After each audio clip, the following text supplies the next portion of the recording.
After years of rumors, it looks like Lethal Weapon 5 is finally happening, and there are some pretty exciting updates about this long-awaited sequel. So, let's dive into everything we know about it. The iconic buddy cop series follows detectives Martin Riggs, played by Mel Gibson, and Roger Murtaugh, played by Danny Glover, as they take down Los Angeles' toughest criminals while constantly getting on each other's nerves.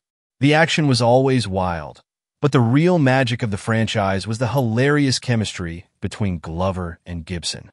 The first film came out in 1987, with 3 more sequels following over the years, with Lethal Weapon 4 hitting theaters in 1998. For a while, it seemed like the classic 80s action series had wrapped up, especially with the start of the new millennium. But with the rise of legacy sequels like Top Gun, Maverick, talk of Lethal Weapon 5 started picking up again. Now, the long-awaited project is finally moving forward and looks like it's actually happening after the latest update in June 2024. The most recent news on Lethal Weapon 5 comes from Mel Gibson, who not only stars as Riggs, but is also set to direct the new film. Following Richard Donner's passing, Gibson remains hopeful about the action comedy sequel, but is also being realistic, acknowledging that there are plenty of challenges in getting a film off the ground, and it's not just about the budget. Sadly, he didn't have any solid details to share. He commented, "I don't know," and that's the funny thing. I mean, there are various obstacles to getting any film up on its feet and not just budgetary. There are a million reasons why something happens or doesn't, so it's really a crapshoot at this point what goes first, and which came first, whether it's the chicken or the egg. Like many legacy sequels, the idea of Lethal Weapon 5 has been floating around since the last movie came out, but it wasn't until 2020 that real updates started to come in. Initially, Richard Donner, the original director of the franchise, was set to write and direct the sequel, with Danny Glover and Mel Gibson returning. Sadly, Donner passed away in 2021, and directing duties were handed over to Gibson. A new writer joined in 2023, and the project has been moving forward slowly. Despite the long wait, Lethal Weapon 5 is definitely happening. It's no surprise that Gibson and Glover are back, considering the incredible chemistry they've had throughout the series. Glover's straight-laced Murtaugh has always been the perfect balance to Gibson's unpredictable Riggs, and their performances have only improved together over the years. While it's unclear if other familiar faces will return or if new characters will be introduced, it seems likely that the movie might introduce the now adult children of Riggs and Murtaugh, especially since it has been over 25 years since the last film. By the end of Lethal Weapon 4, Riggs had a son, and Murtaugh became a grandfather, so it makes sense to bring in the next generation of crime fighters, especially considering how much older Murtaugh is now. After all, he famously said he was too old for this back in the original films. Butterworth's script for Lethal Weapon 5 is said to be very personal to Donner and the cast, but beyond that, not much is known yet. Still, the wait continues, and fans are eager to see how this beloved series will continue. Now let's talk about something that could happen in Lethal Weapon 5, killing off Martin Riggs. While it might sound like an easy way to wrap things up, it's not that simple for the long-awaited sequel. Mel Gibson, who plays Riggs, has confirmed the return of the Lethal Weapon franchise after a long break. He's taking over directing duties after the passing of Richard Donner, and the film was supposed to start filming in 2023, but the project faces some big challenges.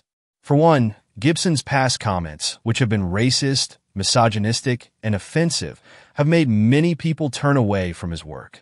On top of that, his role in Dragged Across Concrete didn't help, as it featured him playing a corrupt, prejudiced cop, something that seemed to tap into his controversial public image. Given all this, it might seem like the easiest way to address the situation in Lethal Weapon 5 would be to kill off Riggs, but trust me, that wouldn't work for a lot of reasons. First, killing off Riggs would be just too obvious. In Lethal Weapon 2, Shane Black's original script actually planned to kill off Riggs, and the Lethal Weapon TV show also did this in its Season 2 finale after firing Clay Crawford. But Lethal Weapon 5 can't just copy what's been done before. Even though the drama surrounding Gibson and Riggs' aging might make it tempting to kill him off, the real draw of Lethal Weapon 5 is the legendary chemistry between Riggs and Murtaugh. This is why people want to see the 5th movie, to finally have these two iconic characters reunite. If Riggs is killed off, it would mess with everything that made the Lethal Weapon series so great.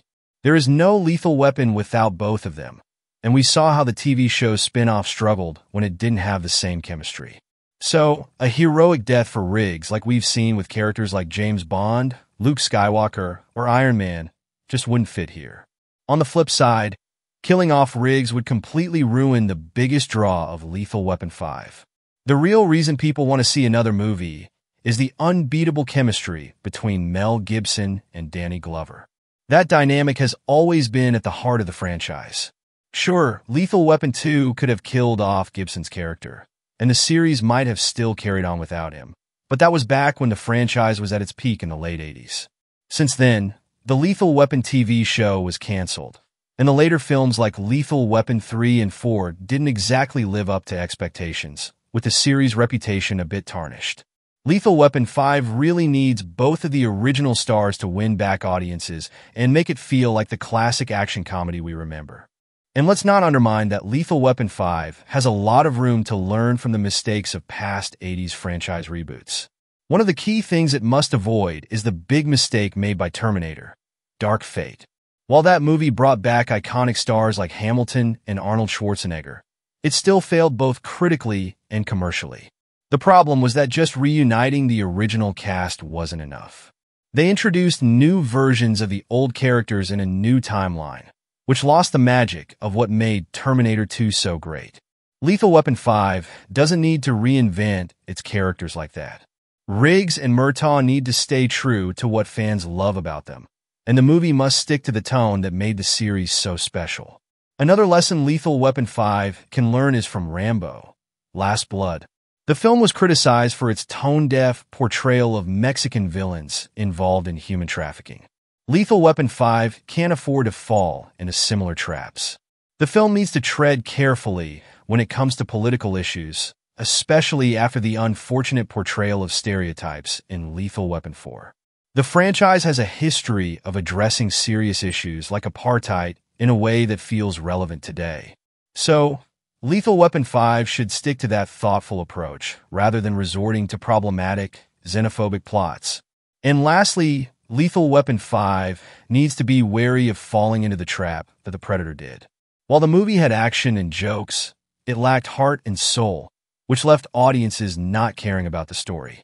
The biggest problem with The Predator was its lack of emotional depth, making the movie feel like an unnecessary addition to the franchise. And that's that for today's video.